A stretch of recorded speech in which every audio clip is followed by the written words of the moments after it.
Buen día, mi nombre es Vanessa Jiménez, actualmente estudiante de psicología de la Universidad Iberoamericana. La idea de investigación fue enfocada en el abuso sexual a menores de edad. Nuestro tema de investigación es el impacto social y emocional del abuso sexual a los menores de edad ante la sociedad. La pregunta de investigación es la siguiente. ¿Cuál es el comportamiento social, emocional y psicológico en niñas y niños que han sido víctimas de abuso sexual? El objetivo general es analizar de forma sistemática e integral el fenómeno del abuso sexual en los últimos 10 años a los menores de edad, que permita determinar la tendencia de su crecimiento. Los objetivos específicos. Primero, identificar el impacto social y emocional que genera el abuso sexual a los menores de edad en su vida cotidiana. Segundo, establecer las causas, consecuencias y acciones que se emprenden desde los diferentes organismos encargados de velar por los derechos de los menores de edad víctimas de abuso sexual. Tercero, identificar las consecuencias psicológicas en los diferentes tipos de abuso sexual.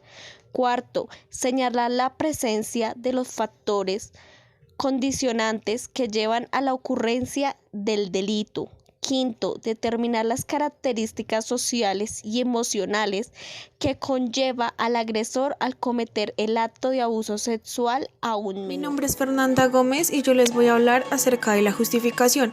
Para poder iniciar el tema les voy a explicar qué es la justificación en una investigación. Esta trata acerca de exponer las razones por las cuales se va a realizar esta investigación. Quiere decir que en esta vamos a explicar cuáles son los beneficios que se esperan con el conocimiento obtenido. Puedo hablar de que la violencia es una enfermedad social que va arraigada a proporciones epidémicas y endémicas. Cada vez está mucho más arraigada a la población. El futuro de la sociedad y de la civilización descansa en la posibilidad de hacer algo por evitar la violencia. Pero puedo observar que los niños maltratados de esta generación, si estos llegan a sobrevivir, serán los padres que maltratarán a las generaciones siguientes y a miembros desadaptados de la sociedad. El abuso sexual infantil es una modalidad de maltrato a los niños. Para esto se puede decir que es un fenómeno extendido universalmente. Las estadísticas mundiales revelan cifras que apuntan hacia el incremento de este gran problema pediátrico. En la ciudad de Nueva York se contabilizó en un año más de 19.000 casos de supuestos abusos a niños. Se reportó además que en España y Estados Unidos alrededor del 20 al 25% de las niñas sufren de algún tipo de violación o de violencia antes de los 17 años de edad. También pude observar que desde Asia y América Latina son vendidos a pedófilos de Estados Unidos, Canadá y Europa. Estos niños son de los países más pobres que superan la cifra de los 20.000 anuales. Quiere decir que se presta el servicio de prostíbulos con precios inferiores a los que dan en un equipo de videojuegos. También pude observar que desde Asia y América Latina son vendidos a pedófilos de Estados Unidos, Canadá y Europa. Estos niños son de los países más pobres que superan la cifra de los 20.000 anuales. Quiere decir que se presta el servicio de prostíbulos con precios inferiores a los que dan en un equipo de videojuegos. Para finalizar con esta justificación, pudimos evidenciar que el abuso sexual es un secreto con el que suelen vivir demasiados niños, pero también pudimos ver que es un tema delicado y serio, teniendo en cuenta que para abordarlo en la sociedad es tenido en cuenta como un tabú y que no es siempre tratado a la luz pública. Es un secreto para la persona que abusa, ya que no quiere ser descubierto, pero asimismo también para la persona abusada, que en muchas ocasiones por miedo o por rechazo suelen callar, quedando completamente desorientados y viviendo su día a día con bastante miedo. En el caso de los menores de edad es muy difícil saber cuándo son abusados, al menos que sea por un tercero. El niño quedará atrapado en una situación de mucho dolor, vergüenza, temor y confusión, y sin poder informar cuándo suele ser amenazado por parte de quien está abusando Mi de nombre él. es Félix Céspedes y dando continuación a esta investigación vamos a hablar un poco del marco teórico. Bueno, tenemos como primer punto el abuso sexual como una de las tipologías de maltrato infantil.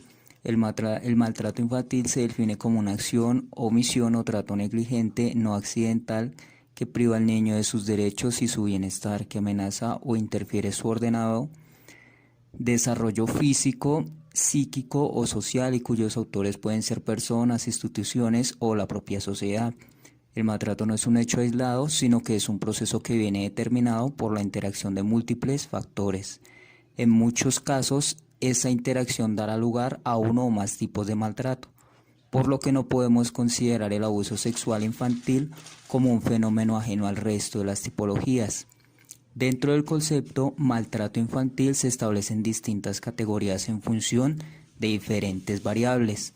Tenemos el maltrato físico, la negligencia y el abandono físico, el maltrato y abandono emocional. También tenemos lo que es el abuso sexual. Bien, en cuanto a la variable del abuso sexual, se define como contactos o interacciones entre un niño y un adulto, cuando el adulto agresor usa al niño para estimularse sexualmente él mismo, al niño o a otra persona. El abuso sexual puede ser también cometido por una persona menor de 18 años, cuando ésta es significativamente mayor que el niño, o cuando el agresor está en una posición de poder o control sobre otro. Dentro de esta concepción de abuso sexual destacamos las siguientes categorías. Bien, dentro de estas categorías tenemos el abuso sexual, que es cualquier forma de contacto físico con o sin acceso carnal, con contacto y sin contacto físico realizado, sin violencia o intimidación y sin consentimiento. Puede incluir penetración vaginal, oral y anal, penetración digital, caricias o propiciaciones verbales explícitas. Tenemos también la agresión sexual, que es cualquier forma de contacto físico con o sin acceso carnal, con violencia o intimidación y sin consentimiento. Tenemos también el exhibicionismo, que es una categoría de abuso sexual sin contacto físico, en la que hay exposición de los órganos genitales a un niño como medio para obtener gratificación sexual. Tenemos también la explotación sexual infantil, que es una categoría de abuso sexual infantil en la que el abusador persigue un beneficio económico y que engloba la prostitución y la pornografía infantil. Se suele equiparar la explotación sexual con el comercio sexual infantil. Dentro de la explotación sexual infantil existen diferentes modalidades a tener en cuenta, puesto que presentan distintas características e incidencia. Tenemos el tráfico sexual infantil, el turismo sexual infantil, prostitución infantil y pornografía infantil. Bien, ahora hablaremos un poco sobre el abuso sexual como un abuso de poder. Existen numerosas definiciones de abuso sexual. En la mayoría de ellas se establecen dos criterios para hablar de este abuso. Tenemos como primer punto lo que es la coerción, que es cuando el agresor utiliza la situación de poder que tiene para interactuar sexualmente con el menor. Tenemos también la asimetría de edad, que es cuando el agresor es significativamente mayor que la víctima. Esto no necesariamente influye que sea mayor de edad. En realidad, esta asimetría de edad determina muchas otras asimetrías, como la asimetría anatómica, asimetría en el desarrollo y especificación del deseo sexual, que no se especifica ni se consolida hasta la adolescencia. La asimetría de afectos sexuales, que es el fenómeno de la atracción en prepubres, tiene menos connotaciones sexuales. Asimetría en habilidades sociales, asimetría en la experiencia sexual, Por todo ello, ante una diferencia de edad significativa no se garantiza la verdadera libertad de decisión. Esta asimetría representa en sí misma una coerción. Es fundamental no concebir el abuso sexual como una cuestión únicamente concerniente a la sexualidad del individuo, sino como un abuso de poder fruto de esa asimetría. Una persona tiene poder sobre otra cuando le obliga a realizar algo que ésta no deseaba, sea cual sea el medio que utilice para ello, ya sea la amenaza, la fuerza física, el chantaje. La persona con poder está en una situación de superioridad sobre la víctima que impide a ésta el uso y el disfrute de su libertad. Pero igualmente importante es entender que el poder no siempre viene dado por la diferencia de edad, sino por otro tipo de factores. El abuso sexual entre iguales es una realidad a la que no debemos cerrar los ojos.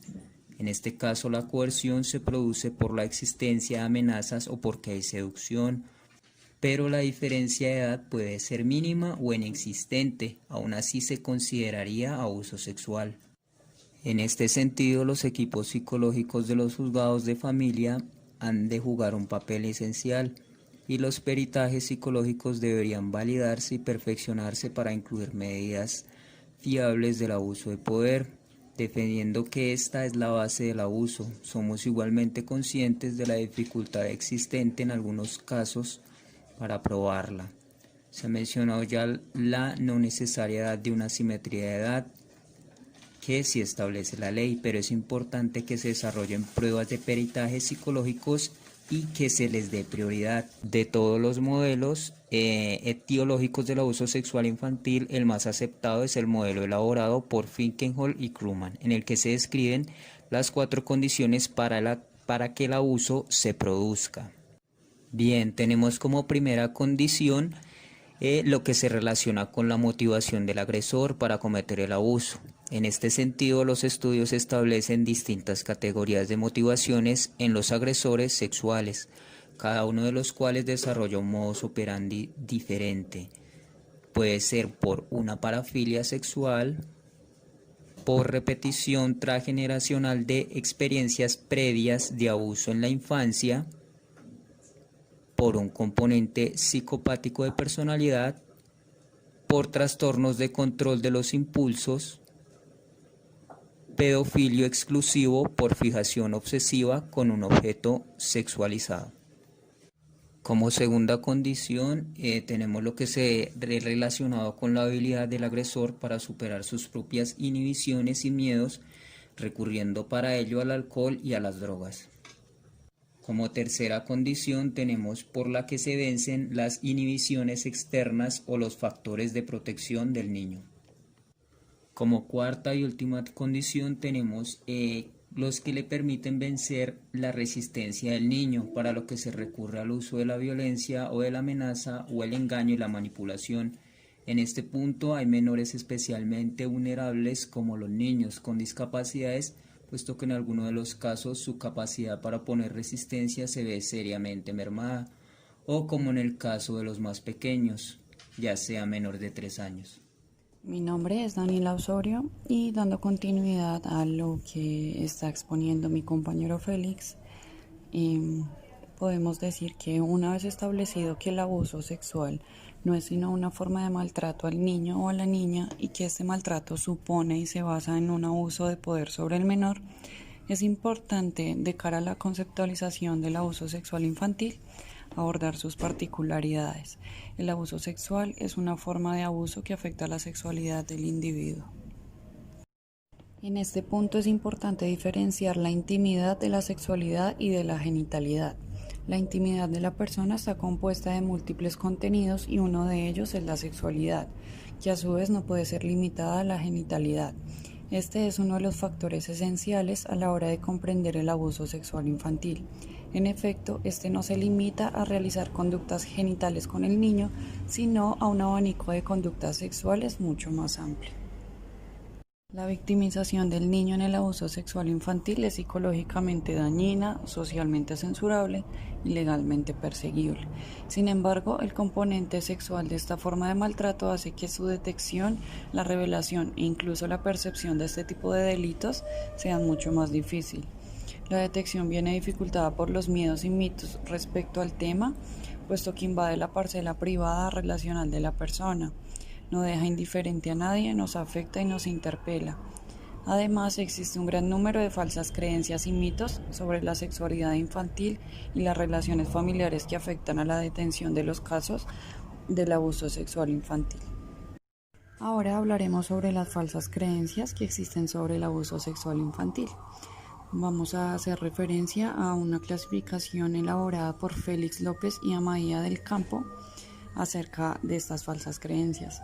La primera es que los abusos sexuales solo los sufren las niñas.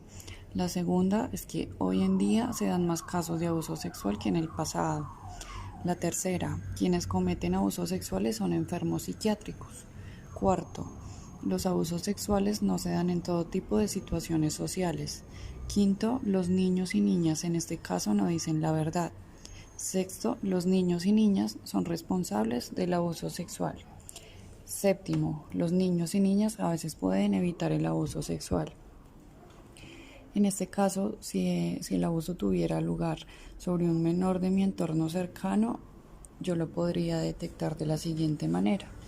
Primero, cuando se da un abuso sexual sobre un niño o niña, su familiar lo denuncia. Segundo, los agresores sexuales son casi siempre desconocidos. Tercero, los efectos de un abuso sexual son casi siempre muy graves. Cuarto, los abusos sexuales siempre van acompañados de violencia física. Y quinto, los abusos sexuales son muy poco frecuentes. Se deberían promover programas de sensibilización social que incrementen el conocimiento sobre el abuso sexual infantil y erradiquen las falsas creencias sociales que están en la base de una división distorsionada del problema que posibilita que las personas e instituciones lo nieguen o se inhiban ante él. Soy Ana Zabaleta Cárdenas. Yo voy a estar hablando sobre el diseño de investigación en nuestro tema abuso sexual a menores de edad. Para el método de investigación con el cual hemos estado trabajando, hemos tenido en cuenta el método cualitativo, el método cuantitativo y el método mixto. Recordemos que el método cualitativo utiliza la recolección de datos y medición numérica para descubrir o afinar preguntas de investigación y puede o no probar hipótesis en su proceso de interpretación. Este tiene un alcance etnográfico, narrativo, fundamentado e investigativo. El método cuantitativo usa recolección de datos para probar hipótesis basándose en la medición numérica y el análisis estadístico para establecer patrones de comportamiento con la finalidad de probar teorías. Este tiene un alcance exploratorio, descriptivo, correlacional y explicativo. El método mixto representa un conjunto de procesos sistemáticos, empíricos y críticos de investigación e implica la recolección y el análisis de datos cuantitativos y cualitativos. Entre ellos se encuentra el método mixto concurrente, mixto secuencial, mixto de integración, mixto de transformación o conversión. Teniendo en cuenta lo anterior, para nuestra investigación hemos optado por utilizar el método de investigación mixta concurrente, el cual aplica los métodos cualitativos y cuantitativos de manera simultánea.